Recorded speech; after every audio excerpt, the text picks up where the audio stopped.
Good evening to everyone and welcome to this live stream event about Sutton's council budget and council tax.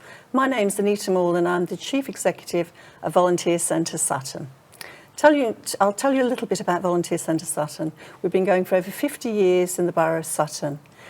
We work with organisations and we've supported over 800 people to volunteer directly into Sutton. Last year we supported over 600 organisations. And in addition to this, we've been supporting people into various different roles. We run dedicated projects such as our MAPS mentoring programme, which we've run for over 30 years. This supports young people into weekly mentoring for 12 months, and also our befriending programme, which we've been running for 50 years in the borough. On top of this, recently, we've done a lot of work through the volunteers and through local residents supporting Ukraine, Afghanistan and Hong Kong refugees. Just recently, we've started doing a lot of work around health, and this includes supporting with health wellness checks and residents and also with benefit checks. So as you see, we do a lot of different things within the Borough of Sutton, which is wonderful. So we've also got a programme called our Young Commissioners programme. So I've got two young people here who are going to tell you a little bit about that and introduce themselves. So good evening, my name is Jasmine and I'm a Young Commissioner. Good evening, my name is Ayman and I'm also a Young Commissioner. So Young Commissioners is a group of young people that come from diverse backgrounds and different schools. We meet and we discuss about local issues with local authorities and charities. We aim to make Sutton a better and safer space for our current generation and the next few generations. Our role as Young Commissioners is to promote the interests of young people in the borough, essentially, ensuring that we have ample opportunities, feel safe, and that we can contribute to our local community and the place we call home. Recently, we've been trying to tackle issues such as underage vaping and the safety of young people in this area in coordination with local government and the Metropolitan Police. It's highly rewarding and very important work. It's a pleasure to be here, and I hope we have a productive session. Thank you very much, Ayman and Jasmine. So I'm joined this evening by the leader of the council, Councillor Ruth Dombey. Welcome, Ruth. Thank you. Before we start, I'm just going to explain a little bit about the format of tonight's event. My role this evening, along with Jasmine and Ayman, is to pose these questions to you around the council budget and the council tax. Ruth is going to answer these questions. So before you send a question in, please click on the link in the description or go to vvox.app and enter the code 183982979 to submit your questions. It should be on your screen. We will not be able to answer any specific questions about personal matters or circumstances, and so please, if you can avoid posting anything on a personal matter or circumstances. So before we start the questions, Ruth, do you want to give the viewers a little bit of context about Sutton's financial position? Thanks, Anita, and can I thank all three of you for coming along this evening. It's really great. I've got the opportunity to talk about council tax and our budget, but also about what councils do. People are always very surprised when I tell them that councils provide over 800 different services, and obviously some of them you're aware of because it affects you every day, so picking up the rubbish, the recycling, cutting the grass verges, looking after the parks, the playgrounds, keeping the street lights on. Those are all sorts of services that people are aware of because it impacts on them personally. But there are lots of other different services as well. So for example, if there is a planning application because someone wants to build a tower block next door to you, or there's a licensing application, or potentially there could be an issue with a local bar or a restaurant or a cafe. Those are all services that the council provides to make sure that we're listening to what people are telling us and that the borough continues to be a great place to live and work. But the vast majority of our work actually goes on services that only affect a very few people. So something like, I think it's now over 70% of our budget goes on what we call social services. And that means people, elderly people who need some extra support so they can carry on living at home and might need some care, some people coming in to look after them during the day. We still provide a Meals on Wheels service that for some people is actually the only cooked meal that they get during the day, and sometimes sadly the only person they see during the day when someone goes around with with that. And I'm told that there are only about 2 London boroughs left now that still provide that service. For me, it's really important because it's giving people the opportunity to carry on living at home. But we also provide services for people with learning disabilities, with physical disabilities, and children with special needs. And as I say, over 70% of our budget now goes on social services, adults and children, which means that all those other services that you see every day, all the other services I've been talking about, there's less and less money available in order to ensure that we can still carry on doing what we're meant to do. And one of the questions I get asked very often is, why is it that council tax is so different from one place to another? Why don't you all charge exactly the same? Because you're all providing the same services. There is a basic unfairness in the way that council tax works. Social services are funded more and more via council tax. So about 60% now of social services are funded from council tax. And in my view, that's not fair, because it should be, just like we pay for the NHS, we pay for our health services via income tax, which is based on ability to pay. Social services, those services that some vulnerable people really need, that should be based on ability to pay as well, but it's not. Because council tax is actually based on the value of your home that was valued in the 1990s. And increasingly, it's becoming more and more out of date. But the inherent unfairness in the system is also because a borough like Sutton in outer London, we receive something like 30% of our funding from central government, and we have to make up the difference, the other 70%, via council tax. And yet there are very prosperous, very wealthy inner London boroughs like Westminster, like Wandsworth, like Islington, where it's the complete opposite. The reason that they are able to charge lower council tax is because they get something like 70% of their budget from central government. And government knows that this isn't fair, this isn't right. They've been talking about something called a fair funding review for many, many years now, thinking about how they can readjust it, because the world is changing. There are many boroughs in inner London that used to be places where poverty and deprivation was really high. There's still people who are struggling in inner London, but I'm sure you're all aware it's becoming a very, very expensive place to live. And there are some parts of London where you have to be very rich indeed to live. So more people are moving to outer London because it's more affordable. And we're not funded sufficiently to be able to cover all those services that I've been talking about. So if you look at where the highest council tax is, it tends to be in outer London, simply because we don't get the same level of central government funding that inner London boroughs get. So there's all sorts of conversations going on, lobbying of government to try and even it out to make it fair. It's not just about London, our city, it's about the whole country. There is an unfairness also in the fact that in a borough like Sutton, if we raise council tax by about, say, 1%, that will bring in an extra 1.2 million income. But if you go to a place like Liverpool, where 80% of the properties are Band A, so they pay much lower council tax, they don't raise nearly as much money. So my worry is that in this country, because we're relying so much now on council tax to pay for really important services, there's becoming greater inequality, and it's something that I think we really have to sort out. But in the meantime, Sutton Council, like every other council in the country, we need to balance our budget, because every year we have to present a budget. By law, the budget has to be balanced. So every year we have to work out how we're going to ensure that we've got enough money to pay for all the services that we deliver. And what's been happening over recent years is that there's more and more people that need support. It was happening before COVID, but COVID, I think, has accelerated this. We know that people are really struggling with their mental health. A lot of people's businesses went under, the cost of living crisis. Yes, the war in Ukraine and everything that's been happening internationally, it's all had an impact on inflation. It wasn't that long ago that inflation was at 11%, back down now to 4%, but it's still quite high. So the council, like every other household in the country, has to balance its budget. We've got more people who need support, more people living in the borough who have more complex needs, and yet our funds are being cut year on year. And that's why we're being forced reluctantly to increase council tax every year, because it's not a decision that we take lightly. We know there's a cost of living crisis, we know that people are struggling, and we know that council tax, as I say, is unfair because it actually impacts more on people on lower incomes proportionately than it does on on people who are quite well off.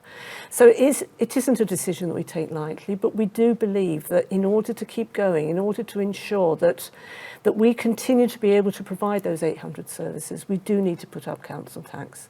So we've got a meeting next Monday, that's where the decision is going to be made.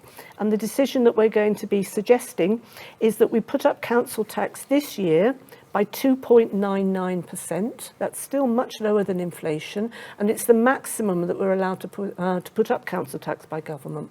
But on top of that, we're also going to increase council tax by another 2%, specifically for adult social care, because the numbers are just so huge now that we need that extra money in order to deliver those services.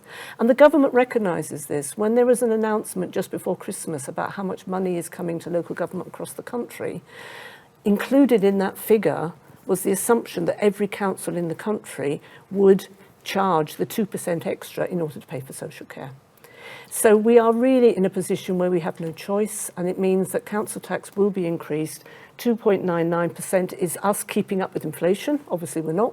We're falling back because inflation's higher than that, but at least it gives us that extra funding to keep going, plus the 2% specifically for adult social care, which means that there's going to be an increase for a Band D property, which is an average size property in the borough, of £1.55 per week. Then on top of that, the Mayor of London charges what's called a precept, so that's money that goes directly to the Mayor of London, but we have to charge it via council tax. We collect the money and we hand it over to him. Last year he put it up by over 9%, and this year it's going up by 8.6%. And that's money that pays for Transport for London, it pays for the underground, which sadly we don't have in our borough, pays for the overground, which sadly we don't have in our borough. But it does pay for bus services, it pays for the police, for the fire service, and the various other services that the Mayor provides. So the Mayor's putting it up by a staggering 72 pence a week, because that does represent 8.6. So the total of that, the 2.99% for the council, the 2% for adult social care, and the 8.6% for the Mayor, means that council tax, our proposal is that it will be increased by £2.27 per week. And as I said, it's not a decision we take lightly. We know that people are struggling. The last thing they want to hear is that their council tax is going up on top of everything else. But the alternative is to stop providing certain services. I talked about Meals on Wheels. We're one of the few councils in the country that delivers a service with admiral nurses, who are specialised nurses that provide care and support for people living with dementia and their families. We don't have to do that. It's not what's called a statutory service. We don't have to do it by law, but we think it's really important. And I know the BBC were down just yesterday, I think it was, and they did an interesting segment talking about how important it is that the families of people living with dementia get that support, so that people, where it's appropriate, can carry on living in their own homes, which is better for everyone. It's better for them, it's better for themselves, and it's actually better for the public purse as well. So that's why we're putting up council tax. But in the midst of all of this, and it's been the last, 11 years now, that every year our funding has been cut from from central government because of austerity cuts. So every year we're having to find ways of making savings. We've now saved something around £180 million worth of savings, and we know that next year we've got to find more, and the year after more, even more. But what I am pleased to say is that in spite of all of this, we're still able to come up with fantastic projects that are really going to make a difference, because we are ambitious for our borough, and we want people to have opportunities, particularly people growing up in our borough, going to school and working in our borough. So there's lots happening, and I hope I'm going to get some questions about it, but just very, very quickly, because I hope I've got a few minutes left, we're particularly proud of some of the projects that we're doing. In Sutton High Street, in the centre of town, that we are developing that high street. We're very much aware of the fact that with online shopping, there are many town centres now where the shops are closing down and they're quite dead. I was in Sutton High Street at lunchtime today, and it was absolutely buzzing. And one of the reasons is that we're bringing more and more people into the high street, not just for shopping, but for work, for leisure, for entertainment. We need to keep our high street as a place where people want to visit. And that's why the council has bought some of the buildings, some of the shops that were closed down in the high street, And we were able to do that with a series of loans that were covered by the rent that we get back. So it has no impact whatsoever on the taxpayer, but means that we can decide which are the companies, which are the businesses that are coming into the high street. And the thing I'm most proud of, and I promise then I'll stop because we do want to have time for lots of questions, the thing we're most proud of is the London Cancer Hub. We are developing in the south of our borough in Belmont one of the most important cancer research, treatment and diagnosis centres in the world. And I say that because we already have the Royal Marsden Hospital in our borough, one of the most famous hospitals in the world for cancer treatment. I'm very lucky that myself, when I had breast cancer, to have a hospital like that on my doorstep was just absolutely extraordinary. I know how lucky I am. What I didn't realise until I became a councillor is that right next door to the Marsden is the Institute for Cancer Research, which is one of the top cancer research centres in the world, and the other three are in the States. So we're developing this very large site. It's 1 million square feet, and it's going to be one of the most important global centres in the world for cancer research and treatment. We've got people, scientists that want to come and work here from all over the world because of the calibre of the people that are working here. And once we are able to develop it, we've just appointed a development partner, we're going to be having 13,000 new jobs and giving people opportunities to get involved in the health sector in all sorts of different levels. Yes, top scientists, but lab technicians as well. There'll be all sorts of opportunities. And it's really important for me to think about the future of our borough and to think about the opportunities that we're offering our young people. Well-paid jobs are so important. Exciting jobs in the life sciences sector is so important. So I am excited about what's happening, even though I have to admit times are pretty hard. Well, thank you very much, Ruth. There's some really interesting information that you've shared there, and I'm sure hopefully there'll be some really good questions that come through as well. You talked a lot in there about the pressures facing councils when it comes to adult social care and children's services. I believe we've got 2 short videos with examples of some of the work that supports residents. We'll play one of them now and one a little bit later. Please go ahead and play the video. Dear Emily, Kelly, George and all those who have supported me at LBS, I am now 25 and I sadly have to say goodbye to you and your irreplaceable support.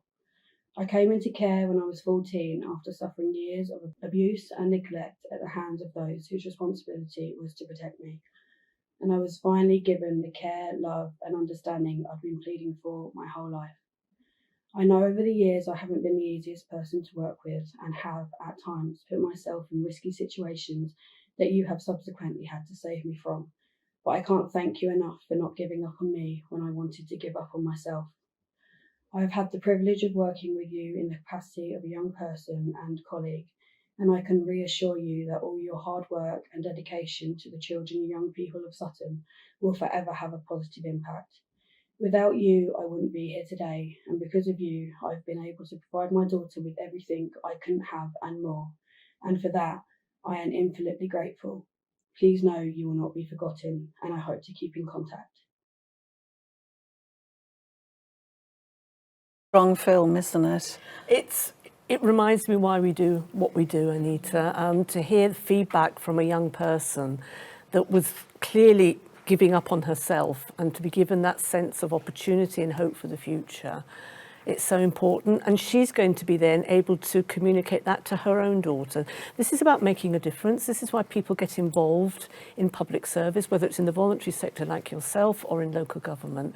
It is about making a difference to people's lives, and when I hear feedback like that, it just, yeah, it makes it all worthwhile, doesn't it? It does, it does. We see young people obviously through our MAPS mentoring programme, and it is amazing.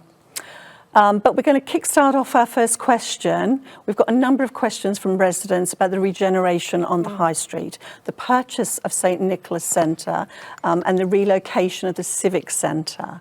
These are from Christine, Ruth, Rebecca and Shane, who've all submitted questions and would like to understand how all of this is being funded, given the council's financial constraints, and you've just talked quite a lot about that, and what the need is for the Civic Centre to be relocated.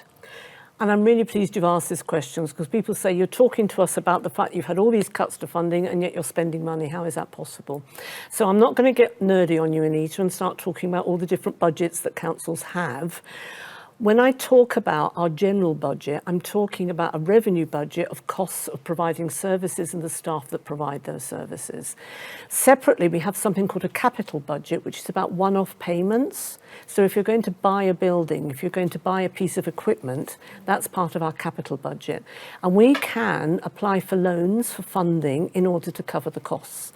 You'll have seen in the news, sadly, there are some places, Croydon, Woking, where they've made some quite risky investments, and as a result, sadly now, their residents are paying the price.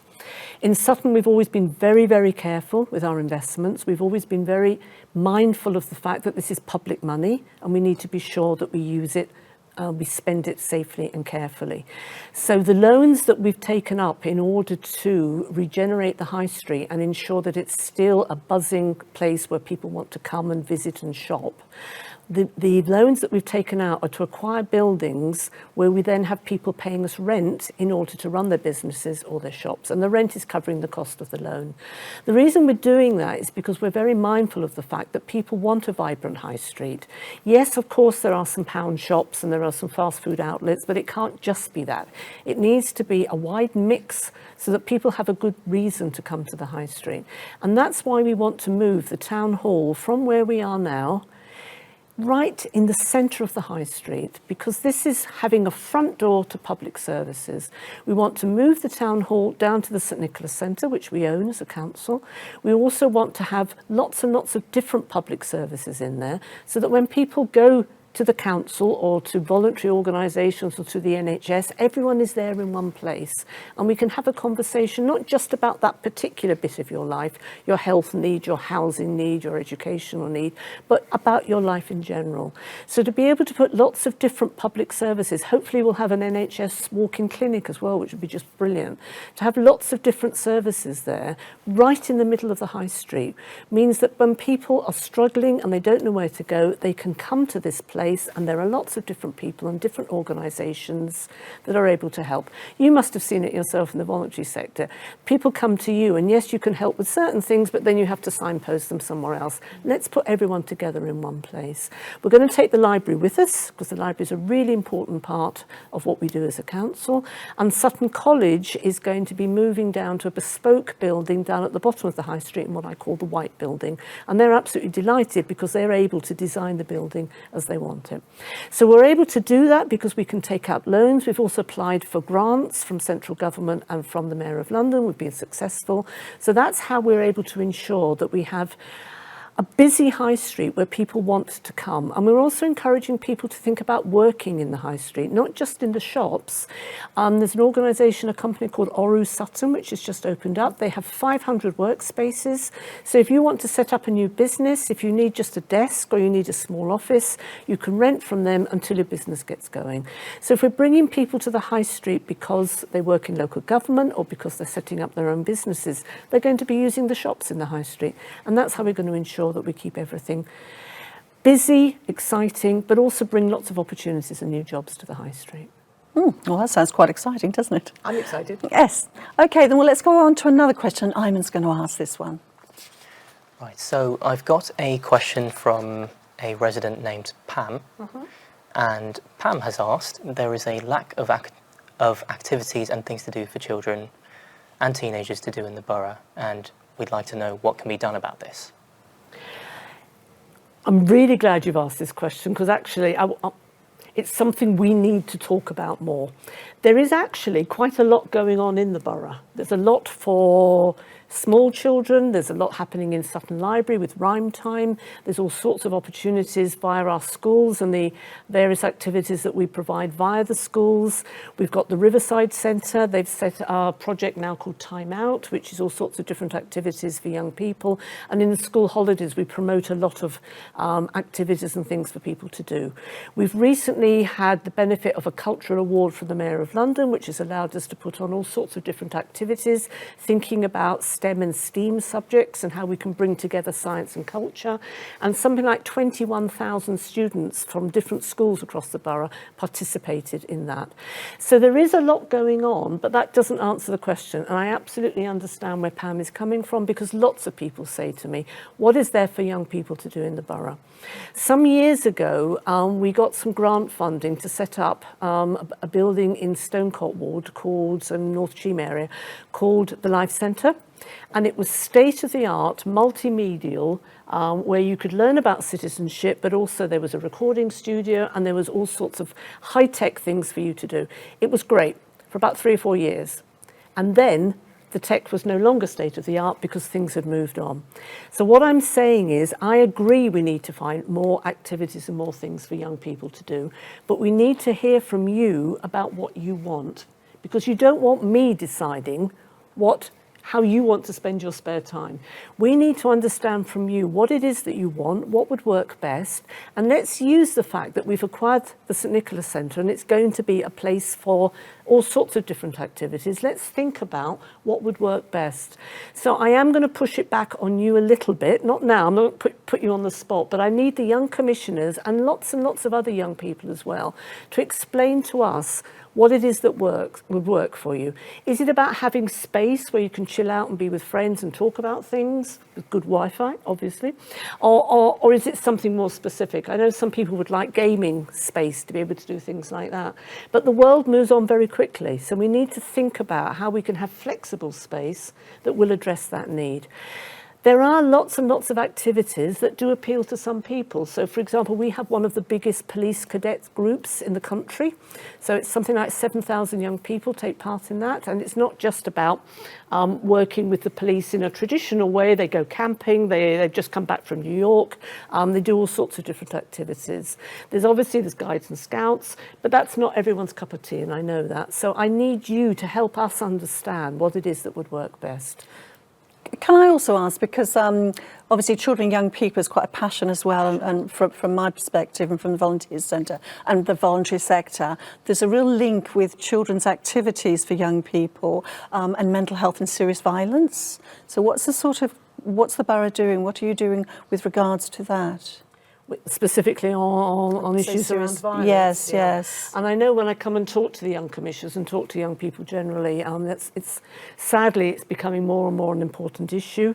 I hope you know that the Met, the local police, are going to be putting on a special session at the beginning of March, specifically for young people to talk about issues around violence and crime. The vast majority of crimes are on young people having their phones nicked. And I'm not saying that's a good thing. It's a horrible thing to happen. There is a little bit about understanding how to keep yourself safe, and possibly, I'm not talking about you personally, but I do see lots of young people just walking down the road staring at their phone. So have a think about how you keep yourself safe. But I know it sounds a little bit as if I'm not taking it very seriously. There are issues. The issues are a lot about the fact that there are too many young men walking around with knives. Every incident that's happened in our borough, for as long as I can remember, where sadly there has been an incident with a knife, it's been between people who know each other, which doesn't make it any better. Absolutely recognise that, and I know people feel unsafe as a result, but people should not feel that in a borough like Sutton, as you're walking around, there will be a random attack, because that's not what's happening. But sadly what is happening is that, and I'm sure, I know it's an issue that you're discussing in schools as well, there is an issue about people carrying knives. We're doing a lot of work with the police to try and understand what we can do about that, how we can persuade young men in particular that actually carrying a knife puts you more at risk, more at danger. It doesn't make you safer. Sutton is still one of the safest boroughs in London. And, if a crime happens, that doesn't make you feel any better. Of course it doesn't. But when I talk to people in other parts of London, it does help me understand that this is an issue that's far bigger than just Sutton. And thankfully, luckily, as I say, Sutton is one of the safest boroughs in London. Our numbers are very, very low, but one crime is one crime too many. And I want our young people to feel safe. We're talking about various things that we can do to improve, particularly in the high street, not just in Sutton, in Wallington and other areas. We're talking to businesses about how we can have safe spaces. So if someone does feel uncomfortable, they know that they can go into that business or into that shop, and it's a safe place where they can wait and catch their breath. And that's not necessarily just about young people, obviously. You know, there are times when people with disabilities, women feel threatened. There's all sorts of different members of the community.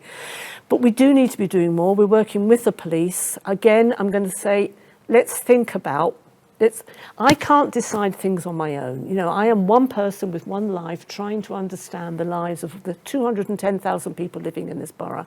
We need to talk more. We need to understand from each other what would work and what would really help to address the problem. The police want to do everything they can to ensure that this borough continues to be as safe as possible. So let's work together and let's think about what would make a difference. There are times when people say, oh, there's a gang outside McDonald's. I know there are times when young people are a bit rowdy, but actually quite often they're talking to each other. So I just think we need to be a little bit more understanding. Remember what it was like when we were 16 and 17? And for young people to get together, to congregate together in a park outside McDonald's, to talk to each other with perhaps some music and some raised voices. Actually, that's what we did when we were young, didn't we, Anita? That's what I did. That's very true. Okay, no, thank you. Well, we'll carry on to some other residents' questions. Okay. Lee has asked, if the council are again struggling with finances, why are you continuing to build countless tower blocks everywhere? So the tower blocks are being built almost exclusively by developers. So it's private developers who are building. And the council then has to receive the planning application and decide if we're going to agree it or not. In Victorian times, local government was the place where you built the sewers and you built the bridges and you built the homes. Sadly, this is no longer the case. So the vast majority of development of building is happening through private development. What the council's done here in Sutton is to say, right, we need to build new homes. We know that young people growing up want to live on their own, and more young people are finding it difficult to leave home because it is so very expensive. We know that there is a housing crisis and that more and more people are having to live in temporary accommodation because they can't afford the rents and the mortgages. So we know we have to build, but what we want to ensure is that we maintain the character of Sutton. And to do that, we've set out some rules and regulations by which the height of buildings, you can only go so high near the train station. And we've done that deliberately. It doesn't mean that you get more and more high-rise near the station, but it means that if you go out to other parts of the borough, to Wallington, to Worcester Park, to Beddington, to Carshalton, you don't get those high-rise buildings. So it's a deliberate policy of ours, and I think it's the right thing to do. It means that people who are living in high-rise have got good links to Sutton Station. As I said before, we haven't got a huge amount of public transport in this borough, but at least we've got buses and we've got trains. So building the high-rise blocks, not building them ourselves, as I say, but giving permission for the developers to build them, means that we're concentrating the high-rise in one part of the borough and maintaining that more sort of residential low-rise in the rest of the borough. But people need somewhere to live. And there is an age divide going on here. I know that many people who have had the benefit, as I had, to be in work for some time, and as a result, yes, I've paid off my mortgage. It's very much a thing of my generation. I talk to young people who tell me they'll never be able to afford a deposit. And so we need to encourage building, but it needs to be good quality. It needs to be lots of family homes, none of those rabbit hutch little studio flats. They're suitable for some people, but we want good family homes as well, and we want good quality homes. So we're going to have to get the balance right, and that's what the planning department spends an awful lot of time doing. So we will carry on building. We're also really keen to make sure that there's a term affordable housing, which makes me smile, because actually the majority of affordable housing, the majority of people couldn't actually afford it. So I prefer to use the phrase homes that people could actually afford. And we're trying to come up with solutions because can't build ourselves. We don't have the finance to be able to do that. So, for example, B&Q, which is going to become quite a large housing development, we're going to buy some of those flats off the developer, and then they're going to be council homes at lower rent. And that's how we're going to hopefully help people find ways of being able to live in the borough, their children to go to school in the borough and to grow up in the borough. There's nothing more important than housing in people's lives. It has such an impact on your mental health and everything that's happening in your life. Yes, I agree. It's just so, it's vital, isn't it? Okay, then another question from Laura. She's asked what the council's position is on increasing the single occupancy discount on council tax to 50% compared to the current discount of 25%. So there's a very short answer to that, Laura, which is that it's set by government. And we don't have the discretion to decide that. So that's a piece of legislation, and if you feel strongly, as you clearly do, it should be changed, then you need to be talking to the MPs to see how we can get that law changed. Yeah, fair enough. Okay, right, we'll go over to a question that Jasmine's going to ask. So we, as young commissioners, we talk about safety in Sutton a lot. We've talked to young people around the borough. That's through youth summits, surveys, and just general meetings. So many young people are currently worried about safety in Sutton, and we would like to know what's the council doing to prevent those crimes from happening, or that antisocial behaviour that's happening in the high streets really frequently. And so what's the council doing about it? So the council's doing a lot, and a lot of it is behind the scenes, which is probably why you don't see a lot of it. So we come together. We've just moved our community safety department into children's services. And I think that's the right thing to do, because that means that we've got people who are expert on children's services talking to people about community safety and how we can ensure that all our young people are safe. We've talked about physical spaces, so having safe spaces, a conversation that we're having with businesses and shops when you're in the high street, I think is important. We need to be doing more work in the schools. So the police, the local police, have their school teams that go into all the schools to talk about not just how you keep yourself safe, but also what's appropriate behaviour. I think we all need to be more conscious of the impact of what we do on each other. So older people need to recognise there's nothing wrong with young people being boisterous and being a bit noisy. Younger people need to realise that if they are being a bit boisterous and pushing around a bit on the bus, that upsets some older people. So it's about how we're kinder to each other. But the fact remains, and I'm not avoiding it, that there are burglaries, there are various thefts going on. It tends to be mostly in the high street. So if you look at the statistics of where crimes are happening, the vast majority, huge majority, are happening. But it's more about the shoplifting, the theft of mobile phones. That's often just 2 or 3 people who are up to no good. And I was really pleased to hear from the police last week. They've made 3 arrests, and as a result, there hasn't been a single instance of shoplifting in the high street. So it is about ensuring that the police have the information that they need to make the arrests. We need to get better about reporting crime when it happens. I hear too many people saying, oh yes, this happened, what's the point of telling the police? The only way we're going to get more resources into our borough, more police resources into our borough, is if we report everything that happens so that we can justify it. Because so often, sadly, a lot of our police resources are sent off to Croydon, because we're linked with Croydon, as you know. And there's a lot more bad stuff happening in Croydon. So it's really important that people report bad when something happens. We've got opportunities to talk to each other about other hotspots, other places where people don't feel safe. And that's where the council really comes into its own, because we can think about how we can improve the lighting. There's a particular alleyway in the ward that I represent as a councillor where there was some drug dealing going on, but it's because there were some big gaps in the hedges and they were able to hide in there, so we closed up the gaps. There's some things we can do to the physical environment that will help, and we need to support the police, because at the end of the day, they're the ones that are going to be arresting the people that are the cause of the crime. Okay, thank you, Ruth.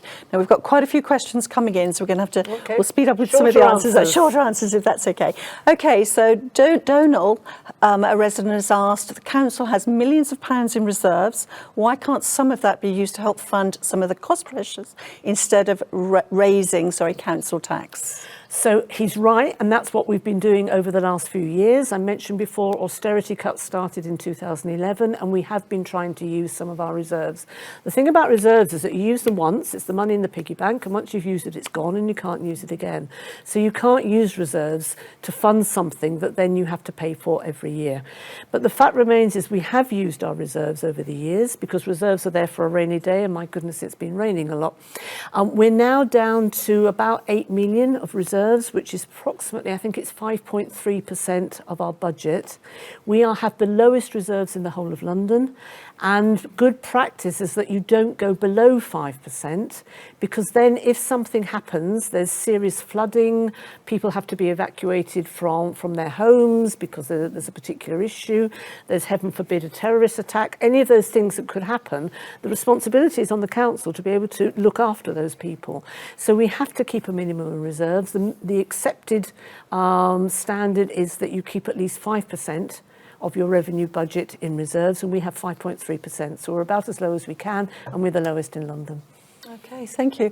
Okay, we've got a question that I think Iman's going to ask now. Yes. So one of our priorities as Young Commissioners is equality.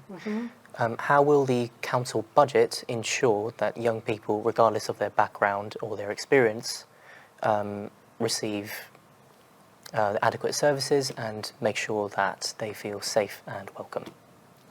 And it is about equalities, you're absolutely right. It's assuring that everyone has the opportunity to do well. We're really proud of our schools because education is a large part of the answer to your question, I think. And the fact that we have so many good schools here in Sutton and people move here because of our excellent schools is really important. But it is about how we think about how we give young people opportunities. Yes, academic skills, but also vocational skills.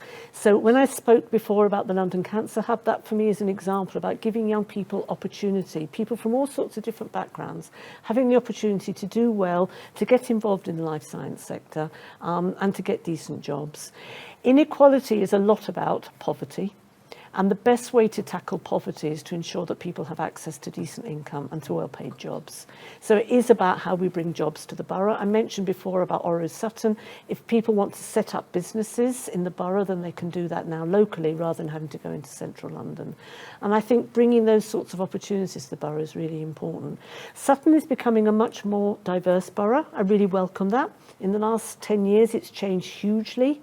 And I think that's a good thing because it's bringing people from different parts of the city, different parts of the country and different parts of the world, bringing their skills, bringing their expertise to the borough, and we can benefit from that. So I love the fact that as you go around Sutton now, you see people from all sorts of different backgrounds, but we need to make sure that everyone has those opportunities. We're giving the people that have come here because from the war in Ukraine, we're giving them lots of support, and I know how grateful they are because I just can't imagine what it must be like to be uprooted from your country like that. Does that answer the question? Yes, thank you very much. Okay. Okay, we've got another question from Nick around finances and council tax, etc. Last year, the Mayor of London increased his portion of council tax by 9.5% without having to face a referendum, while Sutton Council had to limit bills overall. How much does the Mayor's out-of-control spending constrain the council's ability to provide essential services? What a great question. So as I think I explained at the beginning, the Mayor of London has what's called a precept. So he has a charge. He decides how much he's going to charge. That is placed on top of our council tax. We have to collect it. We have no choice. We collect it and we hand it over to the Mayor. It doesn't actually have much impact on our decision about how much we're going to increase council tax by because we have a cap on how much we can increase, which is 2.99%. It would be good if some of that money that we collected came back to the borough. And the thing that actually I had a meeting this morning with Transport for London, which was perfect timing, to talk about the fact that we pay for the underground and the overground, and yet we don't have it in this borough. We've paid for the extension, and when I say we, I mean all of us who pay council tax, including myself. We've paid for the extension of the Bakerloo line, we've paid for the DLR, we've paid for the Elizabeth line. And once you get onto those lines, isn't it great? Because you've got a train every 2 or 3 minutes. Wouldn't it be great if we had something like that here?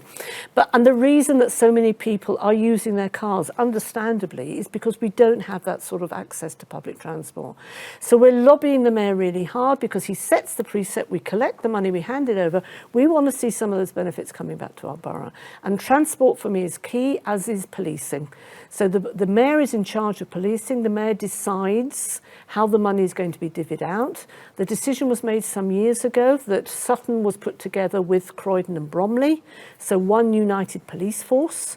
And as a result, I'm afraid to say that we have an awful lot of Sutton police officers who are sent to other places because at the end of the day, we're a victim of our own success. We have low crime here, so they're sent off to work quite often in other places. So I think the Mayor needs to understand that people living here in Sutton who are paying the precept to him, we want to see something back in return. Okay, thank you. Okay, I think Jasmine's got a question now. Yes, so since COVID, mental health has had a huge impact on young people. It became a big issue and it really impacted their lives. So we would like to know is there any provision within the budget to support that young people? Yes, absolutely, and we know how important it is. I expect you're aware, but the organisation called Health Watch, which is a group of volunteers who look at health services across the borough, before COVID hit, they'd actually done some research on 9 to 11-year-olds, so young people in the borough in primary school. Then, of course, we had COVID, so they've done it again, and it means they have a baseline, so they can go back and look at the responses that they got in the survey before COVID and how much things have changed now. And if you go on Health Watch Sutton's website, I really would recommend it. It is absolutely staggering and shocking and really quite scary to see just how much young people are struggling. The impact of COVID and the lockdown, I think, has had far more of an impact on young people than it has on people of my age. And that's because 2 or 3 years when you are, I'm not talking about you, but if you're 6 or 7, that's a big chunk of your life, isn't it? So I do think it's had a huge impact, and we need to think about how we can do more to help young people, not just when they're in crisis, but early on. Something I feel really passionately about is that I want to help people early and do more preventative services, early intervention services, so they get the support that they need before they end up in crisis. Because that's better for the person themselves, it's better for their families, it's better for society, and yes, it's also better for the public purse. If we can give support to young people, I've been told so often the first 1,000 days of a child's life is just so important. If we can ensure that people are getting the support that they need early on, it means that they will be able to lead better lives, have more opportunities, be more balanced adults, and as a result they won't need some of those very expensive acute services. And it's not about the money, it's about ensuring that people are able to fulfil their potential and live good lives. It's as true for older people as it is for younger people. It's a battle I'm having all the time with the NHS. It's fantastic we have doctors and nurses in our hospitals doing wonderful work, but how much more would it help the NHS if we could spend just a bit more money giving people more support before they needed to go into hospital? So the whole discussion about prevention is really important. The problem is it's quite difficult to put a cost of value on stopping something bad happening. And so when I'm talking to the police about how we can prevent crime by intervening earlier, when I'm talking to the NHS about how we can prevent people needing to go into hospital, they all agree it's important, but the budgets are all focused at the crisis end of the problem. And I think as a country we need to start shifting the dial and thinking about how we can give people support earlier and better so they don't need some of that crisis care that sadly so many people need. Having said that, if there are young people listening, we have a fantastic service called Couth, which is specifically for young people who are struggling with their mental health, and I'd really recommend any young person who is struggling to go and talk to them. We also have mental health counsellors in all of our secondary schools and some of our primary schools, and they're there specifically, not counsellors, but people who are helping them for counselling to help young people who are struggling with their mental health. But it's not nearly enough, I know, and we need to be doing so much more. Okay, thank you. Okay, just changing the subject a little bit. Katie, one of the residents, has asked, the streets in Sutton are currently not cleaned or maintained and vermin is a problem. How will this increase tackle that problem in a visible and sustained way? The current bin provider drops rubbish and leaves it, making the situation worse. So I'm going to unpick that a little bit because there's a lot in there and there's a lot I agree with. If there is a specific issue with vermin, that is a health and safety issue. So please get in touch with us and we'll think about how we can help you sort it out, because that is absolutely unacceptable. We know that living in a city like London, there are mice and rats about, but if that is impacting on your life and your home, we need to do something about it, and we can give you lots of advice. I know, because I can see walking around, the streets are not as clean and tidy as they were 20 years ago. I absolutely recognise that. It's because we don't have the amount of money that we had 20 years ago in order to clean them as often as we used to. So we're doing our best with the limited resources that we have. We are relying a lot on volunteers. I'm not expecting anyone to do anything they don't feel comfortable with, but luckily for us, we do have a lot of people who do litter picking, both in the streets and in the parks. And if someone is willing to do litter picking, the council can help by giving you the gloves, the sacks and the litter picks, and also come and pick up the bags when they're full. But you pay your council tax. People have a right to live in a place where the streets are clean and tidy, and I wish we could do more. We are finding ways of spending money, so we have put a lot more into the leafing programme the autumn just gone, and as a result we've got far fewer complaints. But the problem is money, the problem is having enough resources, and while we're spending so much on social services, the budgets that we need to keep our streets clean and tidy just gets squeezed more and more. And I understand it's frustrating. People say to me, but for me, what's important is that you keep my street clean and tidy. I don't have children. I don't have an elderly relative. I recognise that. But we have a duty of care to our vulnerable residents. So we're trying to get the balance right. We're going to relet the contract, because the last bit of the comment, and I absolutely agree with you, it is unacceptable that the people who are picking up our rubbish are letting some of the litter blow into the road and they're not picking it up. Contractually they're obliged to, but with the new contract that we are in the process of negotiating, we're going to make it very clear that they will be fined if they don't do that, because it's bad enough that people drop their own litter. We can't have the rubbish collectors letting litter fall in the street as well. So we're doing what we can. If people are willing to come and give us a hand, we have a lot of people collecting litter in the parks. I've never quite understood why you have a picnic in the park, you take all your stuff there, you have a nice picnic and you leave all the rubbish there. It's a minority of people, but it's a minority of people that are actually having a really negative impact in the summertime on our parks. So just a thought, if you manage to get all your food and drink there, maybe you could take the empty cartons home again. I'm looking at my phone because I know we've got lots of other questions coming through, and I know that soon we're going to be running out of time. So if we could just ask a question basically about, Alpha has asked, it is really happy to know our council has not been bankrupt during the huge budget cutting mindset from the central government. Are you able to share the total budget? So we have different sorts of budgets, and I've only got a few minutes. So Alpha, if you want to contact me, I'd love to give you a whistle-stop tour around council finances. We have revenue budgets, we have capital budgets, we have school budgets, we have housing budgets. If we just stick to the one that I'm sure you're most interested in, which is providing the services, which is our revenue budget, I'm just going to check my numbers. So the funding that local government receives in real terms from central government has been reduced by 60% since 2011, which doesn't mean that my budget is now reduced by 60%, because sadly we've had to increase council tax, but we've also been able to apply for grants and loans. But the fact remains is that since 2015, our budget in real terms is 26% lower than it was, and that's in a world where we have more people living in the borough and more people needing help with more complex issues. So our budgets are getting squeezed year on year. We're trying to keep our increase in council tax as low as we can. We're not actually keeping up with inflation. And if you look at the number of people working for Sutton Council, when I first started some time ago, we employed 5,000 people. We now employ 1,200 people. That's not quite as stark as it sounds, because we've outsourced the people who pick up the rubbish, we've outsourced the maintenance in our parks. But we've still got far, far fewer people working for Sutton Council now than we used to. And because we have to provide a balanced budget, we've gone out to voluntary redundancy, and we'll have 50 less people next year working for the council than we had this year.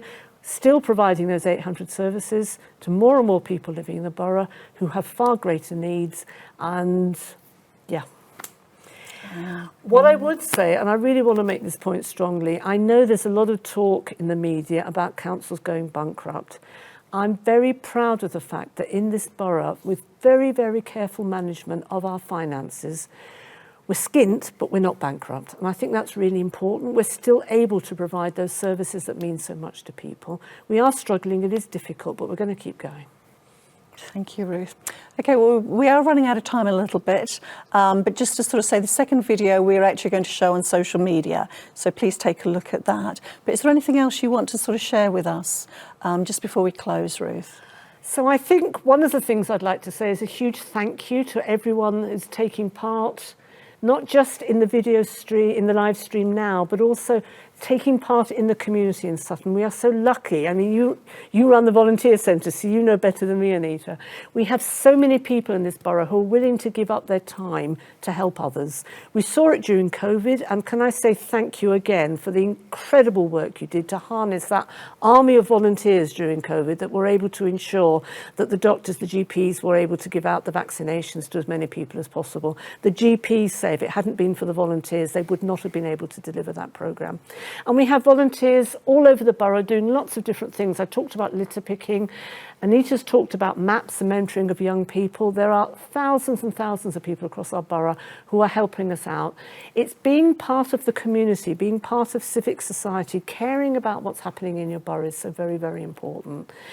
I've talked about some of the issues, some of the funding problems that we have, but I hope I've also conveyed the fact that there's a lot of really positive things happening, and we are ambitious for the future of our borough. I'm looking at the two of you. I want this to be a place that the two of you are proud to grow up in. Yes, you'll probably go off to university and do other things, but I want you to come back again, because this is a place where things are happening. With the London Cancer Hub, with the businesses that are coming into the borough, with the people that are moving into the borough, with all their excitement and vision for what we can be in the future, I think it's really important that we look up, we think about the future, and we recognise that we wouldn't be where we are today with those many, many residents who are helping us so much to make this borough a great place to live, work and raise a family. So thank you, Anita, for everything that you're doing for the Volunteer Centre. I know that you're always keen to have more people coming in for volunteering, and I'm always interested to see just how many volunteering opportunities there are, things that people probably couldn't imagine, and young people as well. I think it looked really good on their CVs if they're thinking about work opportunities, if they've done volunteering in different ways. But can I finish with a huge thank you to the three of you, giving up your evening to spend time here, thinking about what's happening in the borough, to try and understand why it is so difficult for so many people and how we can support people. It's really important, and I'm really grateful to all three of you. Thank you. Well, thank you very much. Can I say we have not been able to get to all the questions this evening. If you're able to, at a later stage of our email, will you be responding to some of these questions? Absolutely. So I know there's a lot of questions that came in, and I could see that you were trying to group them together. If we haven't addressed certain issues that people feel are really important, please do contact me directly. I always respond to every email that I receive, and I'll make sure that you get a response. Wonderful. Well, thank you for the residents for sending all the questions, and I'd just like to thank Ruth very much for spending the time today, and also obviously Ayman and Jasmine, part of our young commissioners. And I just wish everybody found this useful, and thank you very much.